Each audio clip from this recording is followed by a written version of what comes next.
Assalamualaikum warahmatullahi wabarakatuh. Allahu Akbar, Allahu Akbar, Allahu Akbar.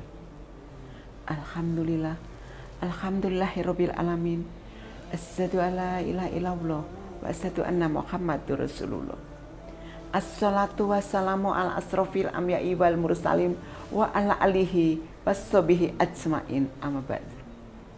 Pemirsa yang dimuliakan Allah, pada kesempatan ini saya akan menyampaikan yaitu tentang sehat dengan berpuasa. Puasa adalah sebuah mekanisme untuk memberikan kesempatan perbaikan pada tubuh setelah 11 bulan lamanya saluran cerna mendapat pembebanan secara maraton. Dalam Al-Quran surat Al-Baqarah ayat 183, Allah berfirman, "Wahai orang-orang yang beriman, diwajibkan atas kamu berpuasa sebagaimana diwajibkan atas orang sebelum kamu agar kamu bertakwa." Ayat ini memberitahu kepada orang-orang yang beriman akan kebenaran yang Allah sampaikan, bahwa kepada setiap kita diwajibkan untuk berpuasa agar kita menjadi orang-orang yang bertakwa atau menuju ketakwaan. Pemirsa yang dirahmati Allah. Kemudian di dalam Al-Quran surat Al-Baqarah ayat 184, Allah berfirman bahwa berpuasa lebih baik bagimu jika kamu mengetahui. Pada ayat ini disebutkan bahwa puasa akan berpengaruh yang baik pada diri kita ini.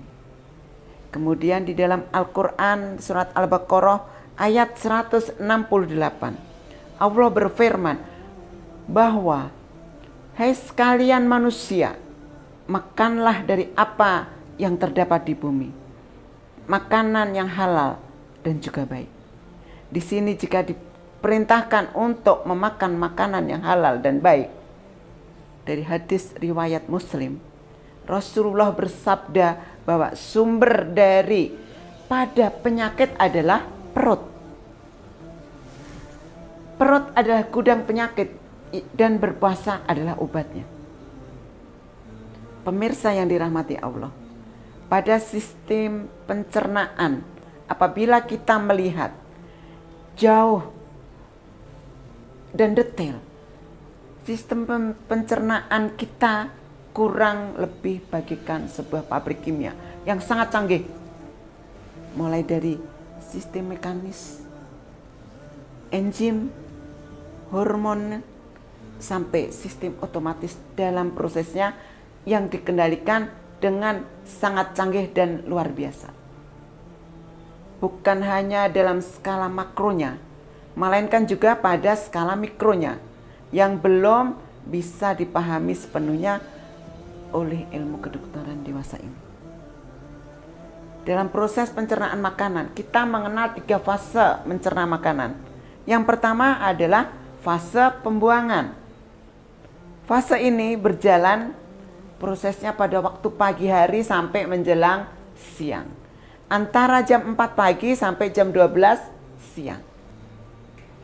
Pada fase ini, proses pembuangan atau detoksifikasi sedang berlangsung. Jadi zat-zat dan beracun dalam tubuh secara alami akan dikeluarkan, terutama dalam bentuk BAB ataupun buang air besar.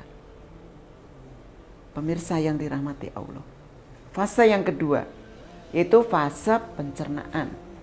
Fase ini berjalan prosesnya pada waktu siang hari sampai menjelang malam, yang ada di kisaran waktu jam 12 siang sampai jam 8 malam.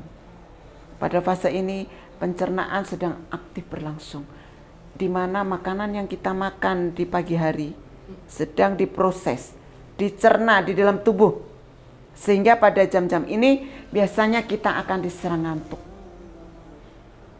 Kemudian yang ketiga adalah fase penyerapan. Fase ini melakukan prosesnya mulai jam 8 malam sampai jam 4 pagi. Pada fase ini kita disarankan untuk mengurangi makanan yang berat, Karena apa?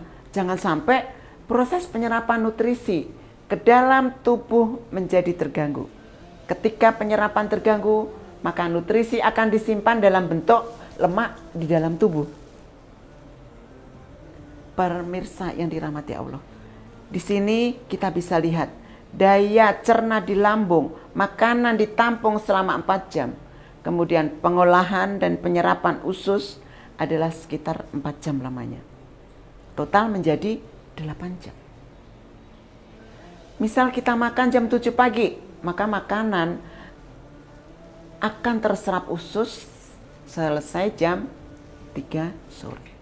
Lalu ketika makan jam 1 siang, makan terserap usus semua ya, itu jam 9 malam.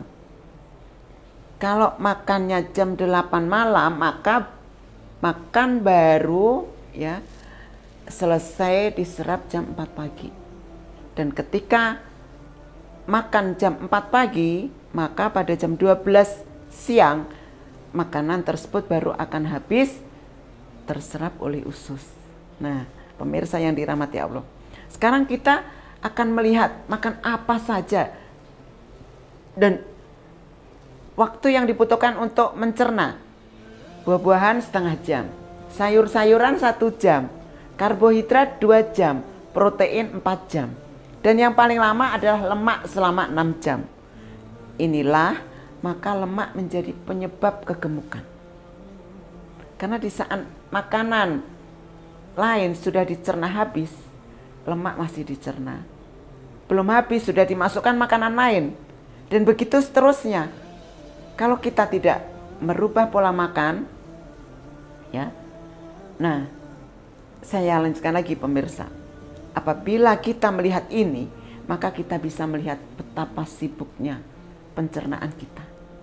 Tidak ada waktu untuk beristirahat. Di sini kita jadi bisa melihat alasan mengapa berpuasa menjadi sangat penting bagi tubuh kita. Karena pada saat kita berpuasa, tubuh diberi kesempatan untuk beristirahat. Organ pencernaan diberikan kesempatan untuk meregenerasi sel-sel yang rusak. Sehingga setelah puasa, selesai tubuh kita menjadi lebih sehat. Karena daya serap dan kemampuan kerja organ pencernaan bekerja kembali dengan baik. Para pemirsa yang dirahmati Allah, ada 3 hal yang menjadi dasar pilihan dalam mengatur pola makanan. Yang pertama berdasarkan jumlah makanannya. Tentu semakin sedikit atau semakin banyak makanan yang masuk akan berpengaruh pada berapa lama makanan itu akan dicerna dan diserap dengan baik. Yang kedua, berdasarkan jenis makanan seperti tadi saya sebutkan di atas. Setiap jenis makanan akan mempengaruhi berapa waktu yang dibutuhkan untuk dicerna dan diserap. Dan yang ketiga adalah berdasarkan waktu makan. Kita sudah mengetahui jam-jam biologis mana yang terbaik untuk kita makan. Dianjurkan untuk makan dan tidak disarankan untuk makan. Sehingga terjadi efisiensi kerja tubuh dalam memproses, mencerna dan menyerapnya. Para pemirsa yang dimuliakan Allah. Sekarang kita kembali ke pembahasan yang pertama, yaitu manfaat puasa bagi kesehatan. Berikut adalah manfaat yang akan tubuh kita dapatkan saat kita melakukan puasa dengan baik dan benar. Yang pertama, memberikan kesempatan bagi alat pencernaan untuk beristirahat. Membersihkan tubuh dari sampah metabolis. Kemudian membunuh bakteri usus dan sel kanker karena kurangnya asupan makanan. Meningkatkan sel darah putih. Menyeimbangkan kadar asam dan basa.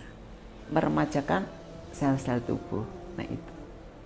Para pemirsa yang dirahmati Allah, saat kita berpuasa selama 1 bulan atau kira-kira sekitar 30 hari, kita bisa membagi menjadi 3 proses tahapan per 10 harinya. 10 hari yang pertama proses detoksifikasi, yaitu penggelontoran racun-racun metabolisme. Itulah sebabnya kita waktu awal-awal puasa seringkali merasa agak pusing-pusing. Itu karena adalah reaksi tubuh kita saat proses detoksifikasi atau penghilangan racun. 10 hari kedua adalah proses rejuvenasi. Pada saat ini tubuh mulai meregenerasi sel-sel tubuh yang sudah rusak, yang sudah dibuang saat detoksifikasi, kemudian diganti dengan sel-sel yang baru yang masih fresh, sehingga disebut dengan rejuvenasi atau peremajaan kembali. Pemirsa yang dirahmati Allah, 10 hari ketiga adalah proses stabilisasi.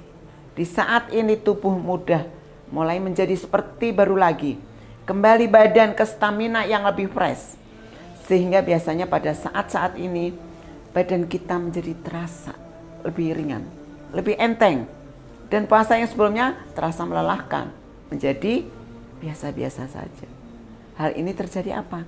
Karena tubuh kita sudah berada kembali ke posisi puncak, dan selesai sebulan kita berpuasa, dan biasanya kita berlebaran, kita terlihat lebih sehat, lebih segar, dan lebih muda.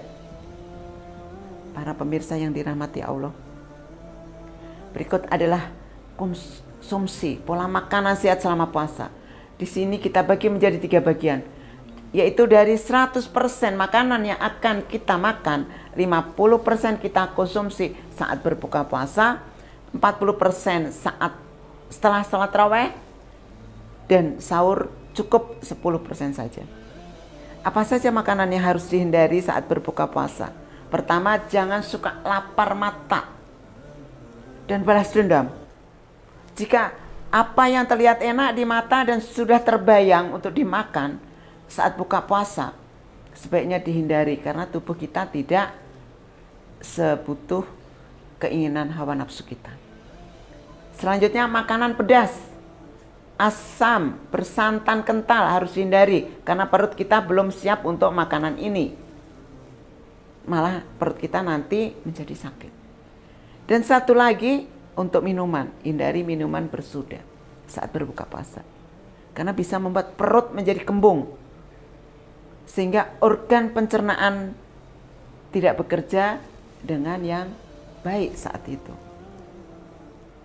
Pemirsa yang dirahmati Allah, makanan yang disarankan saat kita berbuka puasa adalah makanan manis seperti kurma yang mengandung karbohidrat, fruktosa, serat, magnesium, dan potasium. Kenapa kurma menjadi salah satu pilihan makanan pembuka puasa?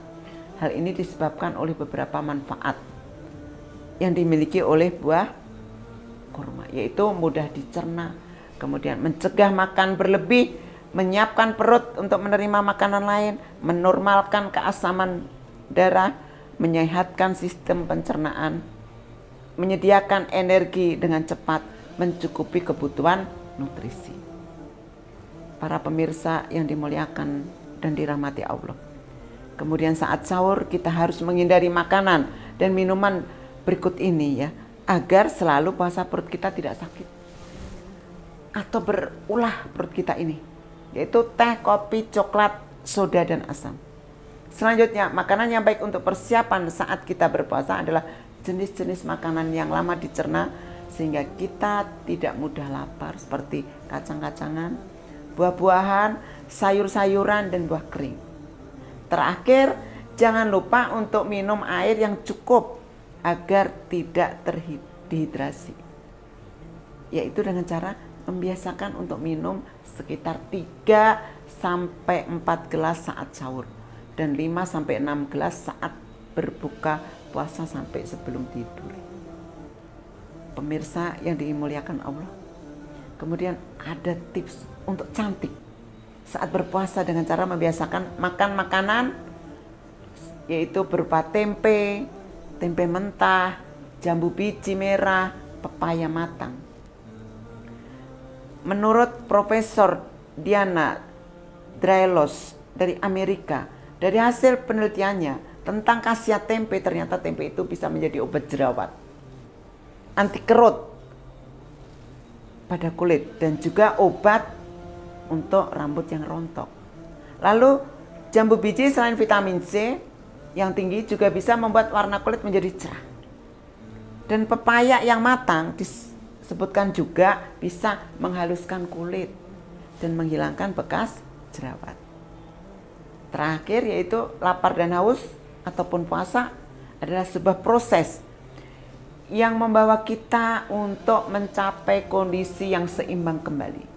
Setelah sekian lama dibebani metabolisme yang berlebihan, oleh karena itu mari kita berpuasa untuk kesehatan, demi kesehatan. Demikian pemirsa yang bisa saya sampaikan. Semoga bermanfaat bagi kita semua. Mohon maaf apabila ada kesalahan dalam penyampaian saya. Akhirul kalam, subhanallahumma wa bihamdika asyhadu alla ilaha illa anta astaghfiruka wa atubu ilaik. Wallahul muwaffiq ila aqwamit thoriq. Wassalamualaikum warahmatullahi wabarakatuh.